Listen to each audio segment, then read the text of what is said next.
I'm with John Troxler with Verdict Resources. Hi, John. Thank you for coming to my office today to talk about surveillance. And so, in family law cases, what kind of surveillance have you done in the past? We have done quite a bit of work tailing people that were suspected of infidelity.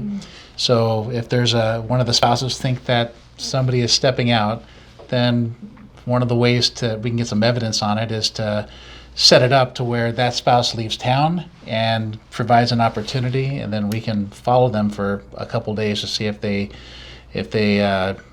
do step out, cheat on their spouse. Interesting. And so what kind of evidence do you get from this? We have gotten some videos of people doing making out on balconies, being very close in restaurants and in bars. I had one a few years ago where I get home at night and I get a call at 6:30 from this woman who works with her husband, and she had made a phone call and then stepped away and then came back and hit redial. And when she hit redial, it went to a different number than she was expecting.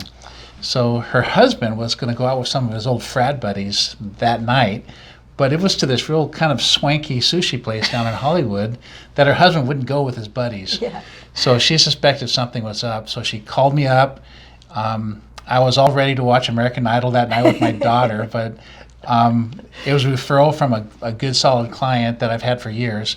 So we took off and went down to Hollywood, got in there, and it was one of these restaurants that was the after party at the Oscars kind of a place, just really nice. We get in there, and I brought my 14-year-old daughter with me as cover. Oh. Yeah, so we get into the sushi bar, go into the reception area where the hostess is, and we see the guy standing over there in the corner in the arms of the other woman. Ooh. So I got my cell phone camera, shot it over my daughter's shoulder, and I texted the client, says, "Hey, is this him?" "Yes, that's him. I'll be there in 5 minutes." Yeah, and I thought this Jerry Springer moment was about to happen. So I was like nervous, thinking something was going to explode here.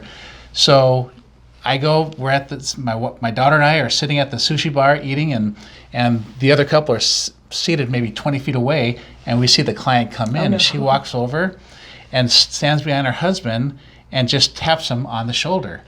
The other woman looks up confused, right? And he looks up at her and just slumps, just looks down, and the other woman was confused. She reaches across, shakes her hand, classy, handled it in such a wonderful way, and then walked out, and the other woman was trying to figure out what's going on, and you could see she's starting to put two and two together, and the guy gets up and leaves. Oh, gosh. So surveillance was the only way we could have got that one. Yes. Well, thank you for sharing that story, John. If you would like more information about surveillance or what John Troxler does at Verdict Resources, please reach out to me, and I'd be happy to connect you with them. Thank you.